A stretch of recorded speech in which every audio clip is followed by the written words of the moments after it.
maybe we're approaching dieting with the wrong mindset. Maybe we need to look at it in a different form. Let's learn some more. Building spirituality, family, health, and business. This is The Giant Builders with Lois Wyant. All right. Hey, Giant Builders. Welcome. I am so glad that you are here. And I just want to remind you, we have 2 new pages to the website. It's thegiantbuilders.com. We have a media page now, which shares all the books that our guests had written. And so that's one place. And then there's a link below it. So if you want to review their episode, you can do that. And then we have a sponsor page, and I would love for you to visit the sponsor page and see who is helping us share with you. So that's that. That's my little commercial. So today we have Alicia Carlson. Hi, Alicia. How are you? Hi, Lois. I'm doing well. How are you? I'm fine. A little chilly, but I'm fine. So can you tell our listeners a little bit about yourself? Yeah, my name is Alicia Carlson. I live in Oregon. I've got 2 kids, a husband, a couple of dogs who are oftentimes gathered around my feet when I'm working from home. I do work that is really centered around helping women work on their relationships to themselves, to their bodies, to food and exercise. But so much of that, if you would believe it, has very little to do. I mean, it's not super little with the exercise and the nutrition, but that is probably far less of the issue than, maybe more of being able to cultivate a sense of work-life balance, setting and keeping boundaries, which really, so much of that kind of starts in our minds and what we believe. And that in turn kind of informs our behaviors, our habits, and our patterns. So I take a holistic, non-diet approach in my work. So it really is a blend of kind of health and life coaching together. All right, so you have to tell me more about this non-diet thing. I mean, we always hear, oh, you should be dieting and all that. So how do you do a non-diet? Yes, it's so interesting actually, because I feel like I was just having this conversation with somebody else yesterday. And I mean, obviously I cannot speak from the perspective of a man, but I know as women, we are constantly inundated with messaging that is telling us that we should, always be trying to lose weight, even if it's just a couple of pounds, or we always need to be working on improving or fixing our bodies in some way. And so the non-diet approach really was kind of birthed out of my own personal lived experience of feeling like I was always dieting, always trying to lose weight or trying to keep the weight off. And then seeing my clients go through the same struggle where, they could be doing great, making amazing changes to their nutrition, working out, being more active, doing all of these things that are great for them, but then they would hop on the scale and be so discouraged, so deflated, because what was happening on the scale didn't really feel like it was matching the level of effort that they were putting in. And I really got tired of seeing my clients go through that. I think the straw that really broke the camel's back was me standing in my kitchen taking before pictures again after, I have a bachelor's in exercise science. I've studied nutrition for years. I had all of this education, all of this knowledge, and just feeling like, why does it feel like I'm always kind of starting over? Why does it feel like I'm always fighting with my body, fighting with the scale? And for me as a Christian, I believe that was kind of this moment where the Holy Spirit just whispered, it's because you've been dieting this whole time and calling it a lifestyle, which really stopped me dead in my tracks and had me kind of evaluating the way that I approached food, the way that I was approaching exercise. And I think it's become much more apparent that it's not necessarily about what we're doing, but more kind of the heart posture and the mindset, the frame of mind that we're approaching it from. Oh, all right, expand on that for me. Yeah. So, I mean, a great example, right? It's like, I tell people, I'm like, when it comes to a diet, like you can follow whatever diet you want to, whether that's keto, whether it's vegetarian or vegan There's or so many to whatever. choose from. Yeah, it's like I don't really care what type of diet you want to follow, but the way that you approach that is going to determine your success with it, right? So it's like a lot of times when we are thinking about, getting in shape or whatever, we think that we have to start with everything like full tilt, that we have to go super extreme on the workouts, really be extreme in our eating. A lot of times people tend to approach these changes through the lens of like, I'll do it until I reach the goal. And then we sort of think, even if it's subconsciously, as soon as I reach the goal, I can kind of go back to the way that I Mm, was eating before. yeah, But that's not going to work, right? And right. so oftentimes, especially when it comes to food, there's a lot of restriction around it. There's a lot of deprivation, feeling deprived around food because, oh, now all of a sudden I can't have these foods, rather than telling yourself, I could have whatever food I wanted to, but maybe right now I'm choosing not to eat that, or I'm choosing to eat less of this. Hmm. And so really it's the way that we approach it is how we're thinking about food, the feelings that sort of come up from those thoughts. And then that's going to really inform the action and ultimately those results. Okay. All right, I grasp it. All right. So tell me a little bit, like, what's your first meeting? What does your process look like? Yeah. So, I mean, initially I do a consult with all potential clients, right? I want to make sure that it's a good fit for them. It's a good fit for me, that we're going to click at least somewhat personality wise. And then, we go through kind of a consult process there. And then on our initial meeting is really where we kind of get a little bit of a deeper dive. So, of course, on your consult, you've told me some goals, some things that you're wanting to work on. Hmm. But then in that initial meeting, it really is like going a few layers deeper. Like, why is this important to you? If we could kind of really look at making a radical shift in the next 12 months, what is that going to look like for you? When you think 30 years down the road, how do you want to look back on this period of your life? Or like, what's really going to matter to you? So it's really taking people into kind of the future of, okay, if you were living the life that you want to be living, what does that look like? How do we start to kind of fold that and implement that now? I like to, that's kind of is the North Star. So it's sort of is taking the consult and expanding on that stuff a little bit more. Of course, it's me also kind of getting to know my clients a little bit.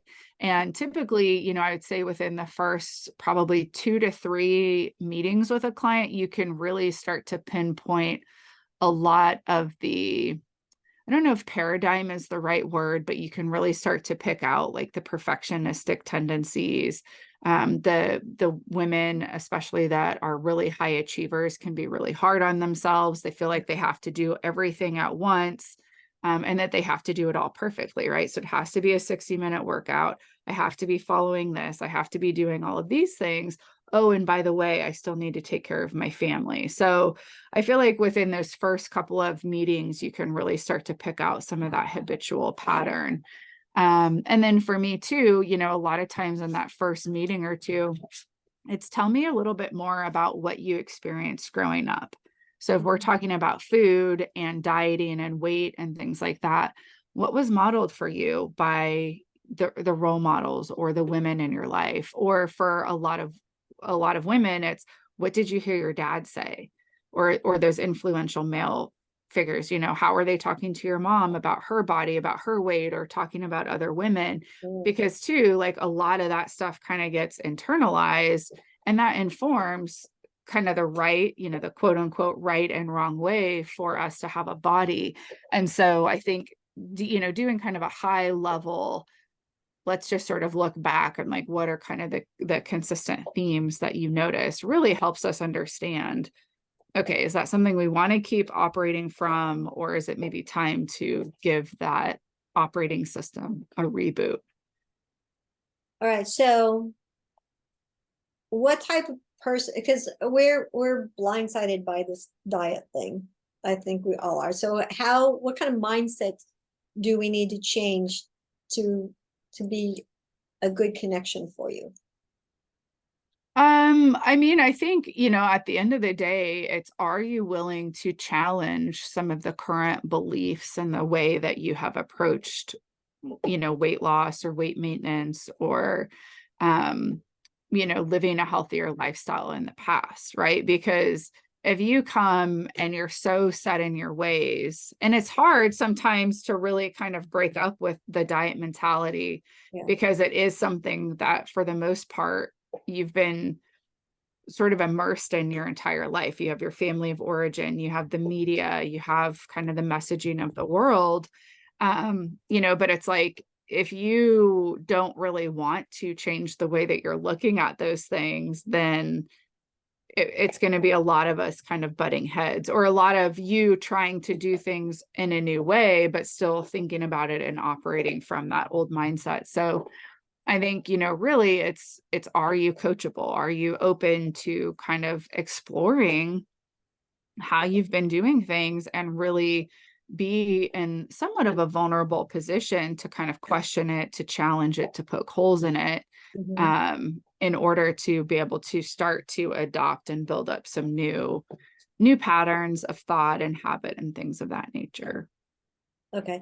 So like, what kind of new habits would I be looking forward to? I mean, that is, I would say, for the most part, pretty consistently, my clients are wanting to engage in more physical activity. So they're wanting to get more exercise or just more daily movement in, and they're wanting to eat healthier.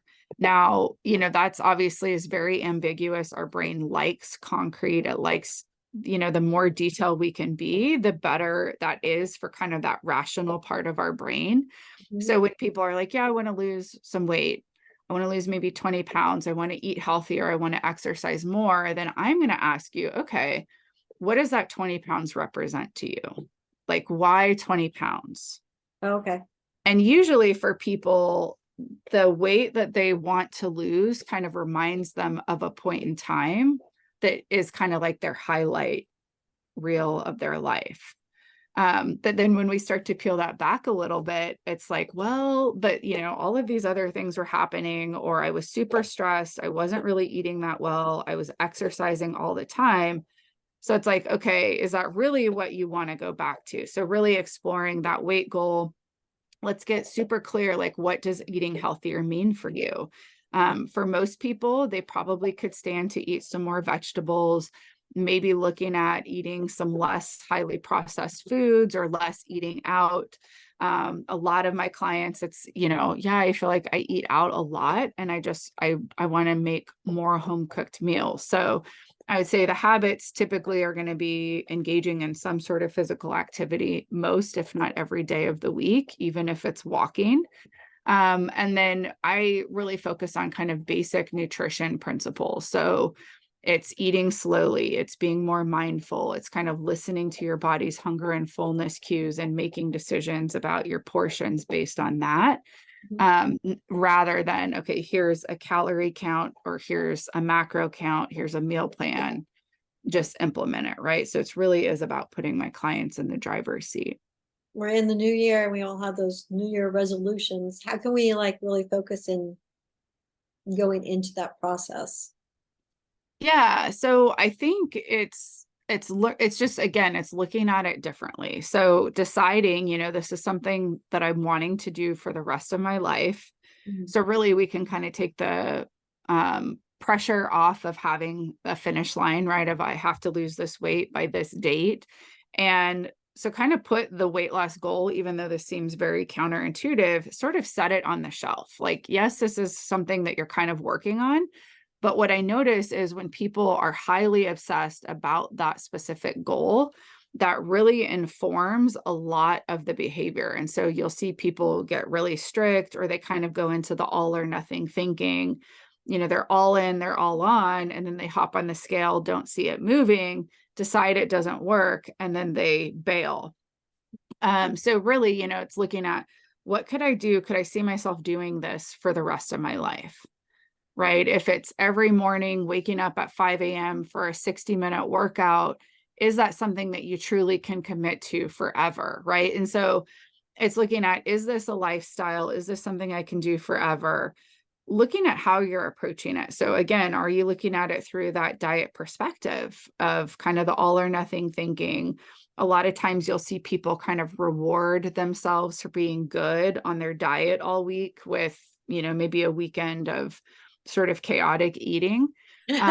Really working on your relationship to food. So this is the way that you think about food, processing through some of the stories and the things that you were taught as a kid and things that you've picked up kind of through diet culture.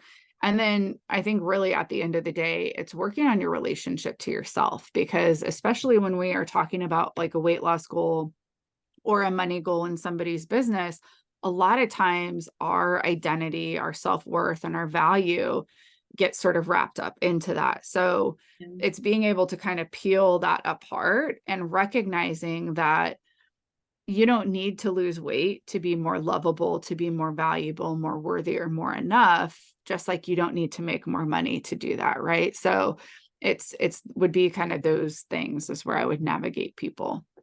So how often do you meet with a client? I typically meet with my clients once a week. Okay. Yeah. Well, any closing thoughts? I mean, again, I think just kind of echoing it. I think if you are somebody that has kind of tried the whole diet thing, and maybe you've tried multiple times, like every time thinking that the next diet is going to be the magic pill, or this is going to finally be the thing that works. Keeping in mind, and this could potentially sound a little bit brutal, but it's like the person that jumps from relationship to different relationships, always pointing out the flaws and thinking about what the other person did wrong and not really recognizing that they were kind of the common factor. And so I don't say that to say that you were the wrong one. And truthfully, a lot of the ways that diets are kind of set up is to sort of make us fail. So don't take that on yourself, but it is looking at, okay, if I'm really wanting to make different, some lasting changes, I'm going to maybe have to approach this differently. Like maybe I'm going to have to be the person that changes and not necessarily kind of keep jumping from diet to diet to diet. Oh, that's really good. Pointing to the person. Yes, which is oftentimes the hardest thing to Yeah. look at, Yeah. right? Because It's it so is much so much easier to blame the easier. diet. And not that ice cream I ate after I ate my diet food. Yes, but it's really looking at, why did you eat the ice cream, right? So it's like there's a lot of insight and wisdom that you can glean from looking at your behaviors and your patterns. But we miss a lot of that when we're looking at ourself or our behavior through kind of a judgmental or a shameful lens. So it's like, oh yeah, I noticed, consistently this week I've been grabbing that ice cream like after I feel like I've had a day of like eating well and making good choices and doing all of these things. So what's going on there, right? It's like, let's get really curious about, why do you feel like you need to finish the day with a bowl of ice cream or whatever? And then that's going to really help you, when you gain that awareness and that understanding, that's going to help you kind of determine what needs tweaking. Maybe you're not eating enough throughout the day. Maybe you get to the end of the day and you feel wiped out, exhausted, super stressed because you haven't had time to kind of decompress throughout the day. And so your brain is looking for that relief. So again, it's be curious, try not to judge yourself or be too hard on yourself, and really see what you can learn from you in the process. Oh, that was great. I love all that insight that you have as far as that was great information. Thank you. Yeah, thank you. All right. I won't eat my ice cream tonight.